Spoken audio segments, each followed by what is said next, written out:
महादेव जय महादेव।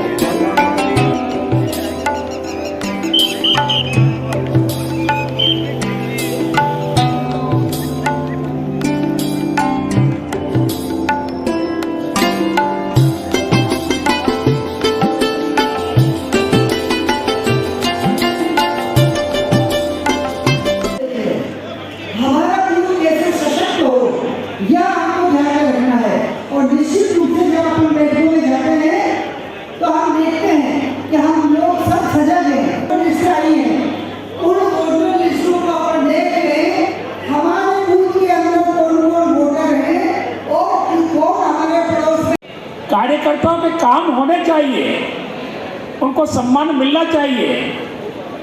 यह पार्टी के लिए समर्पित रहे, पर नेता इस प्रकार का आचरण नहीं करता तो कार्यकर्ता के मन में एक संदेह पैदा होता है कि आखिर देखिए वो क्या रहा है। पर एक बात अपने को ध्यान रखनी है, हम जिस पार्टी के कार्यकर्ता है वह पार्टी की सरकार जो काम जनता के लिए कर रही है, कोई समाचार पत्र के माध्यम से, टीवी के माध्यम से जनता तक संदेश पहुंच जाएगा, इसका मतलब हो गया मैन टू मैन व्यक्ति वास्तव में अच्छा सेल्समैन भारतीय जनता पार्टी का कार्यकर्ता होता है। वह कार्यकर्ता ही सरकार के कार्यों की उपलब्धि, जनहित में किए गए काम और किस प्रकार से भारतीय जनता पार्टी का कार्यकर्ता अपने क्षेत्र में रहने वाले कार्यकर्ताओं के साथ में दुख सुख में सहभागी बनता है, दुख सुख में का पता ही लगता है। कितने बार कोई वरिष्ठ व्यक्ति निधन हो गया, पार्टी का एक बंदा उस समय देखने को नहीं मिलता जब जाते हैं उनके कार्यक्रम में। यह स्वागत है भाई, स्वागत है, स्वागत है भाई, स्वागत है। धन्यवाद। कौन कौन प्रभावी है,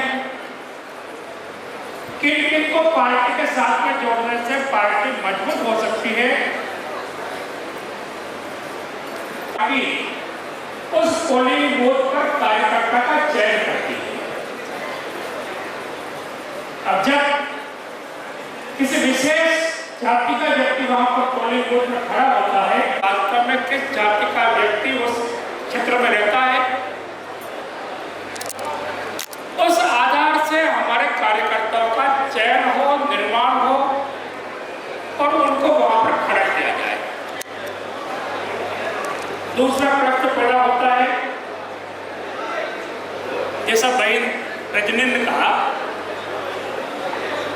कि हम पोलिंग बूथ जीत गए तो भारतीय जनता पार्टी को हरा नहीं सकता है, जीत जाएंगे, पर अपने पोलिंग और बिल्कुल सच्ची बात, कार्यकर्ताओं का सम्मान होना चाहिए। 5 सालों से मोहित जी प्रदेश के संयोजक हैं, सह संयोजक हैं। मोहित जी सनाटी भी अगर है पहुंचे हैं नहीं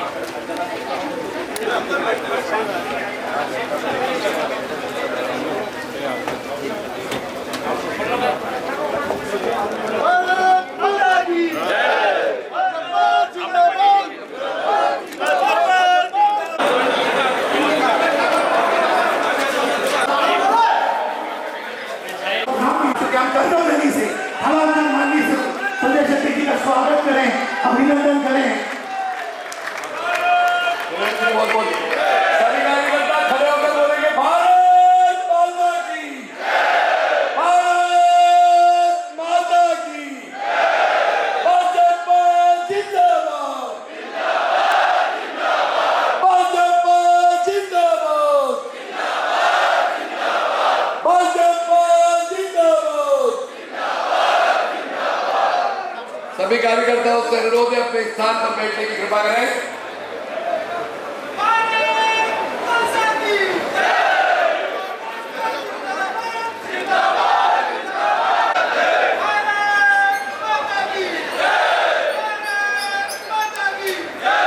बहुत बहुत धन्यवाद। हाँ, उपस्थिति हो गई है युवा मोर्चा की, युवा मोर्चा की उपस्थिति हो गई है। युवा मोर्चा ने हम सबके मार्गदर्शक, राज्यसभा में सांसद आदरणीय मदन जी राठौड़ साहब हमारे बीच मौजूद है। ये भाव लेकर पार्टी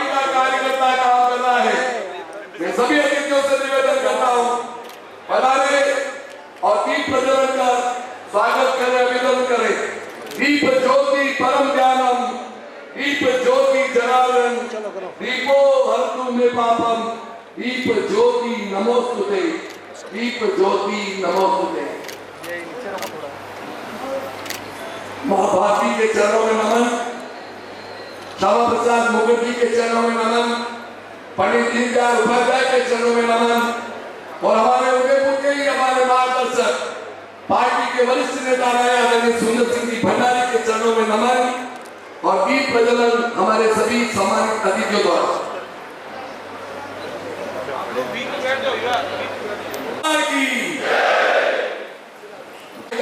स्वागत अभिनंदन करेंगे।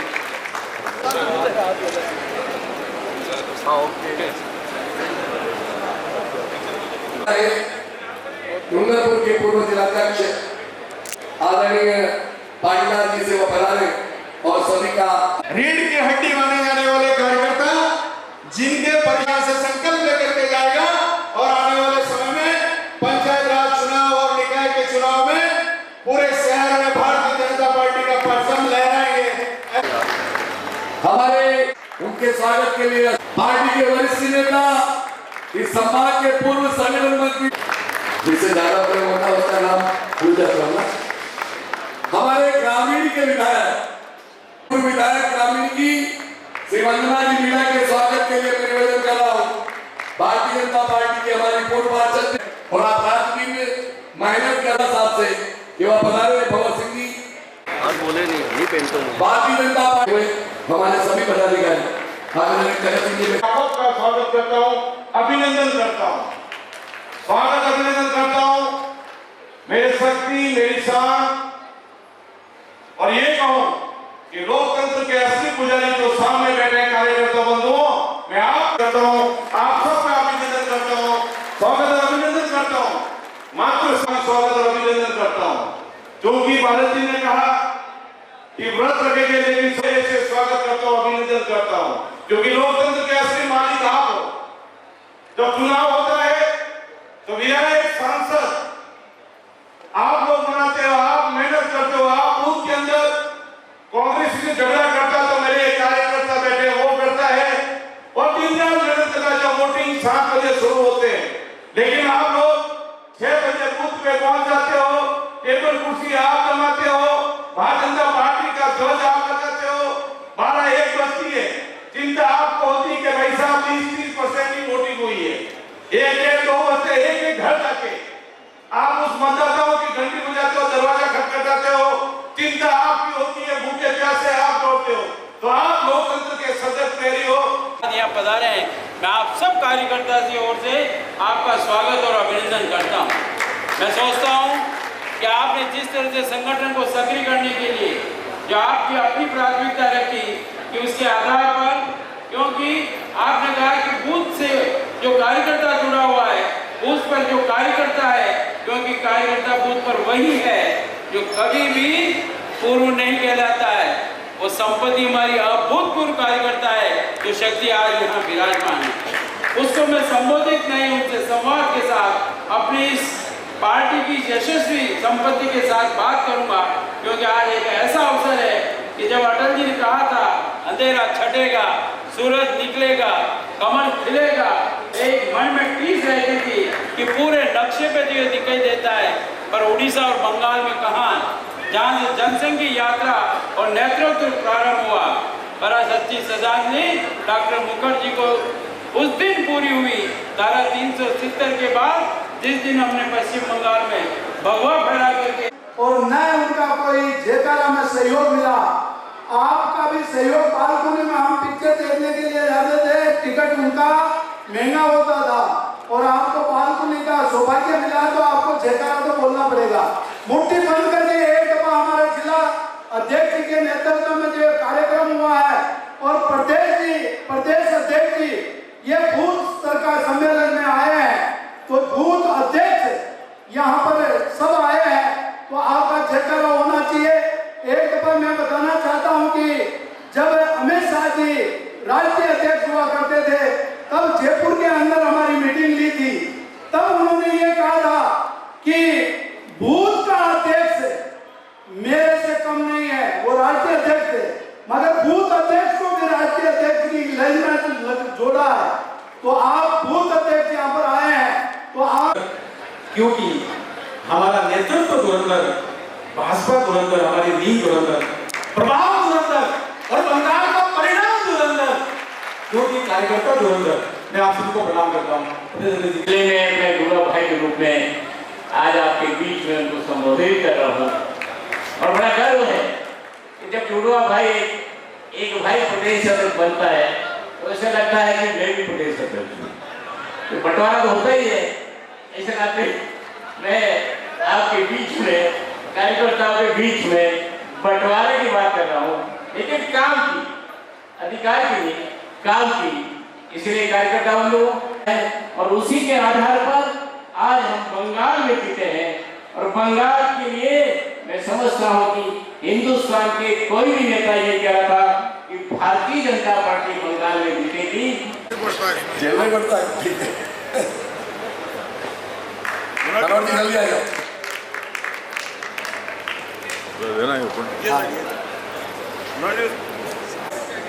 वेदपाल सिंह जी राठौर, मैं देरी से आया, इसके लिए आपसे माफी मांगूंगा कि आपको बहुत देर तक हमने बिठा दिया, लेकिन कार्यक्रम इस प्रकार का था कि आने जाने में भी बहुत समय लगता है और आपके उदयपुर में आने के बाद भी बहुत समय रास्ते में लग गया, इसके लिए मैं देरी से पहुंचा। वैसे तो ये मेरे बूथ के अध्यक्ष और ऊपर के कार्यकर्ताओं का आज कार्यक्रम है, इसलिए ये भाषण की बात तो है नहीं, आपसे तो काम की बात करूंगा। वैसे हमने तय किया है, हमारे राष्ट्रीय अध्यक्ष जी अभी आए थे जयपुर और उन्होंने पदाधिकारियों की बैठक में भी और फिर कोर कमेटी की बैठक में भी यह तय किया कि बूथ की बैठकें हर महीने में होना चाहिए। हर महीने में आप प्रधानमंत्री जी के मन की बात कार्यक्रम करते ही हैं कि प्रत्येक महीने के अंतिम रविवार को और 11 बजे प्रधानमंत्री जी के मन की बात आप सुनते हैं, तो उसी समय यदि संभव हो तो अपने बूथ की बैठक, बूथ समिति की बैठक कर लिया करें। और जब बूथ समिति की बैठक आप करेंगे तो उसमें कई विचार आएंगे। कार्यकर्ता जब बैठेंगे, ये सामने से थोड़ा इधर हो सकते हो क्या? मैं थोड़ा सा या तो इधर आ जाओ या वहाँ थोड़ा सा इधर। एक बार मैं कार्यकर्ता बूथ के अध्यक्ष हैं, हमारे भाषण तो है नहीं आज, इसलिए भाषण नहीं है, केवल बूथ के अध्यक्षों से बातचीत हो रही है। तो जब आप बूथ की बैठक करेंगे तो उस बैठक में कई लोग विचार करेंगे और विचार क्या करना है, इलाके में, जिस इलाके के आप बूथ के अध्यक्ष हैं, उस इलाके में कौन ऐसा प्रभावी व्यक्ति है जो आज हमारे साथ जुड़ सकता है। आप बैठ करके नाम चिंतन करेंगे, नाम लिस्ट लिखेंगे, लिस्ट बनाकर कौन उसमें आपकी इस बैठक में प्रभावी है जो उनसे संपर्क करके हमारे साथ जोड़ने का काम कर सकते हैं।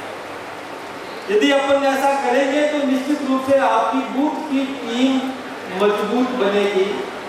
और जैसा कि अभी सब वक्ताओं ने, मेरे आने से पहले के वक्ताओं ने और मेरे सामने बोलने वाले वक्ताओं ने भी यह बात दोहराई है कि बूथ समिति बहुत मजबूत होना चाहिए, बूथ की टीम बहुत मजबूत होना चाहिए और अपना बूथ ऐसा अभेद्य दुर्ग बना लो, ऐसा अभेद्य किला बना लो कि हर हालत में हम अपना बूथ जीतेंगे। यदि आपने ऐसा किया तो ये जो 5 वर्ष बना, 5 वर्ष जो सुन रहे थे अभी तक, वो नहीं होगा। निरंतर भारतीय जनता पार्टी की सरकार बनेगी और भारतीय जनता पार्टी की सरकार निरंतर बनती रहेगी। तो जो योजनाएं आदरणीय देश के प्रधानमंत्री नरेंद्र मोदी जी ने दी है, जो हमारे राजस्थान के मुख्यमंत्री भजन लाल जी शर्मा ने दी है, वो योजनाएं भी पूरी होगी। और हमारे देश के प्रधानमंत्री आदरणीय नरेंद्र मोदी जी ने जो तय किया कि 2047 में हम विकसित भारत बनेंगे, तो निश्चित रूप से विकसित भारत बनाने में आप सबका योगदान साबित होगा।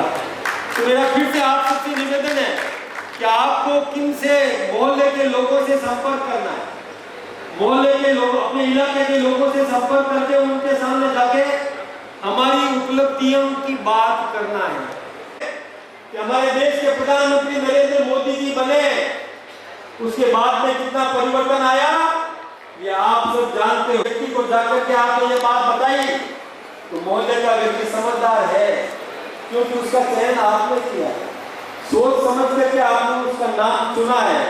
वो समझदार है, वो समझेगा।